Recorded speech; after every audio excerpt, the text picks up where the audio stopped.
मैं आपका परिचय कराती हूँ। खास मेहमानों का पैनल इस वक्त हमारे साथ मौजूद है। बीजेपी की तरफ से विधायक हैं, उत्तर प्रदेश से आते हैं, पार्टी के प्रवक्ता हैं शलभ मणि त्रिपाठी, वो पक्ष रखेंगे। क्या बात कर रहे हैं? मनोज काका समाजवादी पार्टी के प्रवक्ता हमारे साथ जुड़ गए हैं। क्यों? क्या हुई? मलूक नागर महासचिव आरएलडी स्टूडियो में मेरे साथ मौजूद हैं। मगर क्यों? हमारे साथ एआईएमआईएम की तरफ से प्रवक्ता असीम वकार जुड़ रहे हैं। नहीं, मैं नहीं मानता। राजनीतिक विश्लेषक संगीत रागी आज के शो में हमारे साथ मौजूद हैं। तौबा तौबा तौबा, थारा मूड खराब कर दिया। स्टूडियो में मेरे साथ सैयद जवाद मौजूद हैं, राजनीतिक विश्लेषक स्टूडियो में। क्या बात है, चलिए शुरू करते हैं। तो चर्चा हम शुरू करने जा रहे हैं। सबसे पहले मुझे लगता है शलभ मणि जी का रुख करते हैं और उनसे जानते हैं कि ये सरकार का जो फरमान है, क्योंकि पिछली बार 2024 में 22 जुलाई की तारीख थी जब सुप्रीम कोर्ट की तरफ से इसी तरीके के सरकारी फरमान पर अंतरिम रोक लगा दी गई थी, तो क्या ये सुप्रीम कोर्ट के उस अंतरिम रोक वाले फैसले का अपमान है शलभ मणि त्रिपाठी जी? अभी मजा आएगा ना भिड़ो। नहीं, देखिए, ये माननीय अदालत का हमेशा सम्मान रहा है। उत्तर प्रदेश की सरकार ने, उत्तर प्रदेश की पुलिस ने, उत्तर प्रदेश के प्रशासन ने लोक व्यवस्था भंग न हो, किसी की धार्मिक आस्था को ठेस न पहुंचे, और जिस प्रकार से पिछले कई वर्षों से यानी 2017 से माननीय योगी जी के मुख्यमंत्री बनने के बाद से फेंको अपनी पूरी शक्ति के साथ फेंको। जिस प्रकार से शांतिपूर्ण माहौल में कांवड़ यात्रा निकल रही है, सौहार्दपूर्ण वातावरण में कांवड़ यात्रा निकल रही है, उसी प्रकार से इस वर्ष भी कांवड़ यात्रा का समापन हो, सकुशल समापन हो। गजब टूबीबाज आदमी। इस दिशा में प्रशासन अपना काम करता है। अदालत ने एक जो गाइडलाइन दी है उसका पालन किया जाता है, लेकिन प्रशासनिक तौर पे स्थानीय स्तर पर क्या ज़रूरी है और किस तरह के निर्णय लेने हैं, ये स्थानीय प्रशासन को, सरकार को ये लेने का अधिकार होता है।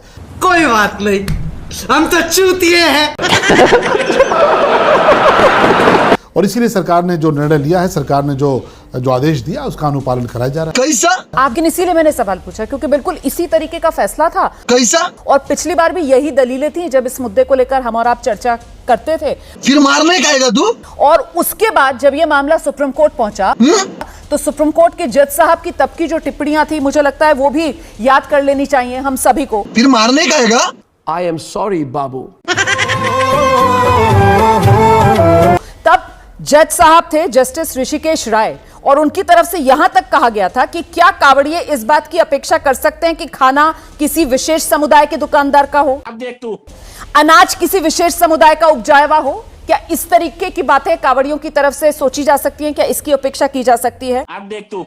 और तब अदालत की तरफ से सीधे सीधे नेम प्लेट लगाने वाला जो फैसला था, उस पर रोक लगाई गई थी। हाँ, दुकानदार जो हैं वो क्या बेच रहे हैं इसके बारे में वो बताएं, इसको लिखें, वो शाकाहारी है मामला, मांसाहारी है या फिर जैन आहार बेच रहे हैं, इस पर तो किसी को आपत्ति नहीं है। अब तू गया बेटा, अब तू गया, देख तेरी औकात मैं दिखाता हूं तुझे। इसीलिए शलभ मणि त्रिपाठी जी, जो पिछली बार हुआ, क्या इस बार भी उसी तरीके से आपको लगता है कि मामला फिर सुप्रीम कोर्ट जाएगा और सुप्रीम कोर्ट से फिर उत्तर प्रदेश सरकार के इस फैसले की किरकिरी होगी जैसे 2024 में हुई थी? पापा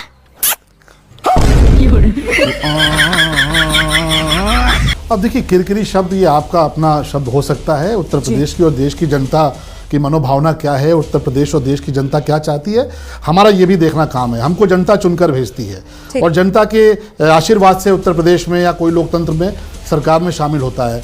कोर्ट अपना काम कर रही है, हम अपना काम कर रहे हैं, सामाजिक संगठन अपना काम कर रहे हैं। मैं सिर्फ इतना कहूंगा, हाँ ये कर लो पहले। बड़े लोग हैं, पहले ऐसे करते होंगे। कि उत्तर प्रदेश में कानून हाथ में लेने का अधिकार किसी को नहीं है, लेकिन सामाजिक संगठन हो, कोई व्यक्ति हो, उसको इस बात का अधिकार है कि उसकी धार्मिक भावना को अगर ठेस पहुंच रही है तो वो पुलिस का सहयोग करे। इन दोनों के लफड़े पे मेरे को क्यों फंसा के रखा है? उठा ले रे बाबा, उठा ले।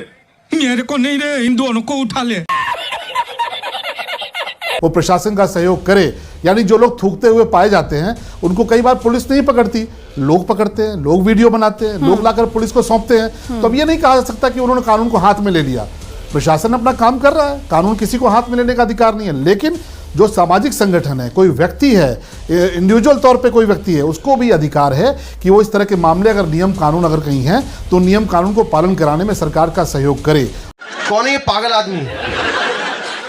अदालत अपना काम कर रही है। अगर कोई कोर्ट जाना चाहेगा जाए, कोर्ट जाने के लिए कोर्ट के दरवाजे खुले हैं, वो कोर्ट जाएंगे, हम अपना काम करेंगे। आपने और ये कांवड़िया बॉस ये सब दोगलापन है। मैं तेरा दोगलापन उतारता हूँ अब। आपने ये जो बात कही है, हम इंतजार कर रहे हैं स्वामी यशवीर भी हमारे साथ जुड़ेंगे, लेकिन आपने ये जो बात कही है, ये बात कहकर स्वामी यशवीर वाला जो मामला सामने आया है, आप उनका बचाव कर रहे हैं? जो उन्होंने किया वो सही किया आप ये कह रहे हैं, या फिर आप ये कह रहे हैं जो उन्होंने किया वो कानून हाथ में लिया, उन्होंने गलत किया?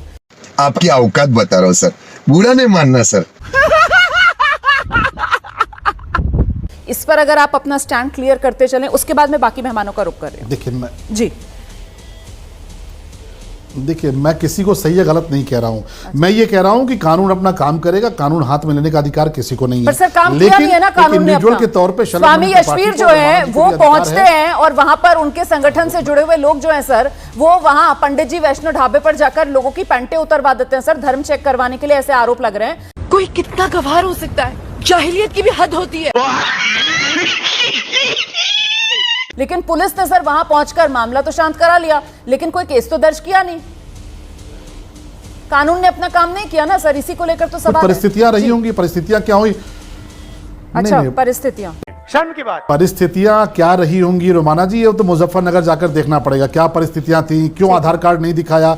ये तो आधार कार्ड आप भी मांग सकते हैं। आप किसी दुकान पे जा रहे हैं और आपको अगर शक होता है तो आप कई बार आइडेंटिटी कार्ड मांगते हैं। शर्म करो, भगवान से डरो, भगवान से डरो, कुछ अच्छा करो लाइफ में।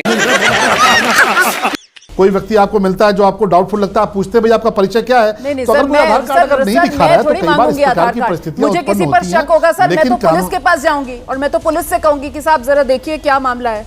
या फिर हो सकता है कि हम अपने यहाँ के विधायक जी जैसे आप हैं, हम आप तक ये सूचना पहुंचाएं और हम आपसे मदद मांगे। कैसा लगा मेरा मजाक? कि विधायक जी देखिए जरा यहाँ पर ये दिक्कत हो रही है, आप अपने यहाँ जरा पुलिस वालों को कहिए कि वहां जाकर चेक करें। सर मैं तो नहीं कर सकती हूँ ऐसी जुर्रत सर कि मैं पहुंच जाऊं सर वहां पर ग्रुप बनाकर, गिरोह बनाकर और लोगों से कहूं उतार अपने कपड़े, बता तेरी पहचान क्या है, बता तेरा धर्म क्या है, मैं चेक करूंगी यहाँ पर। मैं ये नहीं कर सकती। तुम्हें शर्म है? कुछ शर्म आया है? नहीं। जी जी जी, आप अत्यंत धैर्यवान और बहुत आदर्श नागरिक हैं, आप ऐसा नहीं करेंगी। लेकिन थोड़े लोग कुछ कम धैर्यवान होते हैं, तो उन्होंने मांग लिया तो मांग लिया, गुनाह नहीं किया। आधार कार्ड तो मांग सकते हैं। बेशर्मो, शर्म करो शर्म। अगर आप किसी शॉप को खोलकर बैठे हैं, पब्लिक प्रॉपर्टी पे, पब्लिक प्लेस पे बैठे हैं, हम आपके यहाँ जा रहे हैं, आपके कंज्यूमर हैं, तो रोमाना जैसे आदर्श नागरिक नहीं हो, थोड़ा कम आदर्श वाले हो, तो हम मांग सकते हैं कि भैया दुकान चला रहे हो, होटल चला रहे हो, हमारे कांवड़ यात्री निकलेंगे, हमारे इमोशनल डैमेज यहाँ पर भी आपका देखिए, परिचय क्या है श्रीमान? आप जो बात आप अपना परिचय दीजिए, आपका नाम क्या है श्रीमान? लोगों को लॉजिकल लग रही होगी, लेकिन बस मैं इतना कहती चलूं कि यहाँ पर भी वो जिससे आधार कार्ड मांगा गया और जिसके कपड़े उतरवाने के आरोप लगे, वो बेचारा दुकान भी नहीं चला रहा था, वो ढाबे का मालिक भी नहीं था, वो बेचारा तो ढाबे पे काम करने वाला एक कर्मचारी था। अबे सुन, बिना सिग्नल के मोबाइल। मतलब वो कहते हैं ना जिसकी लाठी उसकी भैंस, मतलब जिस पर जोर चले, जो दब जाए उसे दबा लो, क्योंकि अपनी राजनीति चमकानी है। ये तो राजनीति में है नहीं, स्वामी जी हैं ये तो, है ना। मैं आती हूँ सर आपके पास, जरा सा मनोज काका जी का रुख कर लेते हैं, बाकी मेहमानों के पास भी दर्शकों को लेकर चलते हैं। वो मिल कहाँ गया? अगर वो ढाबा नहीं, अगर वो ढाबा नहीं चला रहा था तो मिल कहाँ गया? उसको सपने में थोड़े मिल गया स्वामी जी को, उस रास्ते पे निकले, ढाबे पर मिल गया। अरे सुना, ये तो जोक भी मारता है। कर्मचारी था, मैं ये कह रही हूं, कर्मचारी को भी परिचय बताना चाहिए, क्यों नहीं परिचय बताएगा? आप किसी शॉप पे जाती हैं, आप वहां से कुछ खरीदती हैं, आप नहीं पूछ सकती श्रीमान आपका नाम क्या है? अब अगर वो नाम नहीं बताएगा तो संदेह तो उत्पन्न होगा रोमाना जी ना, और संदेह उत्पन्न होगा तो अगर हम करें तो करें क्या, बोले तो बोले क्या? सामाजिक संगठन के नाते एक जागरूक नागरिक के तौर पे आपने मुझे आदर्श नागरिक बोला सर, मैं तो आदर्श नागरिक हूँ सर। मैं तो पूरी कोशिश करती हूँ कि कानून व्यवस्था का पूरी तरीके से पालन किया जाए सर। मैं तो गाड़ी भी चलाती हूँ, 60 की स्पीड से ऊपर नहीं जाती सर। जहां लाल बत्ती वहीं पर रोमाना इसार खान तो ब्रेक मार देती है, भले ही ब्रेकिंग न्यूज का प्रेशर दबाव बन रहा हो स्टूडियो से कि जल्दी आओ, लेकिन सर हम तो नियम कायदे का पालन करते हैं। मैं जानता। अरे बस कर, रुलाएगा क्या? और इसी आधार पर सर सवाल पूछते हैं। पर ठीक है, आपने जो मैं बात आपका कही बहुत आपकी सम्मान बात मैं करता हूं, आगे लेकर जानते हैं इस चलूंगी। बात को। मनोज काका जी के मैं पास आपका बहुत चलते हैं सम्मान दर्शकों को करता हूं। लेकर। मनोज काका जी वो कह रहे हैं कि परिस्थितियां रही होंगी भाई, इस वजह से गिरफ्तारी नहीं हुई उन हिंदूवादी संगठनों से जुड़े लोगों की, जिन्होंने जाकर ये गुंडई कहा जाए इसको, मतलब मुझे तो ये गुंडई लग रही है सर, जो वहां पर पंडित जी ढाबे पर पहुंच कर के एक कर्मचारी से बोला कपड़े उतार, धर्म की पहचान करनी थी, पैंट उतरवा रहे हैं उसके, ऐसे आरोप लग रहे हैं। मनोज काका जी अभी बताता है भाई, अभी बताता है, अभी तूने में उंगली किया ना, अभी बताता है। देखिए सलब मणि जी ने, जो विधायक जी हैं, उन्होंने कई तरह का अपने संवाद में कई तरह की स्वीकृति करा।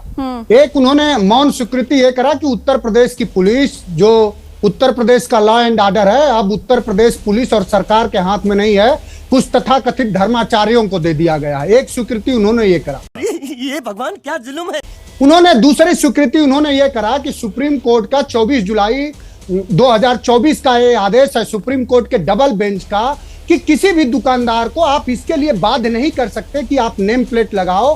हाँ, ये जरूर है कि वो अपने मर्जी से लगा सकता है, किसी भी व्यक्ति को इसके लिए आप बाध्य नहीं कर सकते। अरे बाप रे, ये तो धोती खोल रहा है। ठीक है। उन्होंने दूसरी स्वीकृति यह करी कि उत्तर प्रदेश की योगी आदित्यनाथ की सरकार, जो अपराधियों की संरक्षण दाता है, वो न्यायिक आदेशों की अवहेलना करती है। दो बात उन्होंने अपने उसमें स्वीकारा। उन्होंने संस्कृति की बात करी। आप क्रोनोलॉजी समझ लीजिए। इनकी संस्कृति यह है कि उत्तर प्रदेश में पाठशाला 27,000 पाठशाला बंद हो रहे हैं और मधुशाला खोले जा रहे हैं, शराब की दुकानें हर जगह खोली जा रही हैं, उस पर कोई रोक नहीं।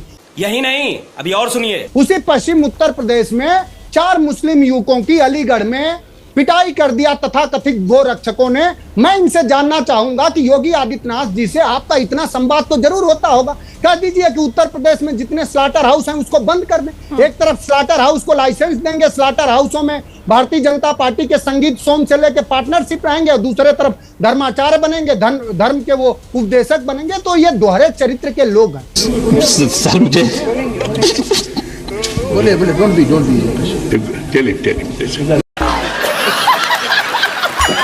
ये वही लोग हैं जो हमेशा से ये चाहते हैं कि इस मुल्क में नागरिक शब्द जो है, और नागरिक के जो मूल्य हैं, मायने हैं, नागरिकता है, लोगों में जो सद्भाव है, जो हमारे संविधान के प्रस्तावना में जो बात कही गई है कि हम सभी को अपने धर्म और उपासना की पूरी स्वतंत्रता है।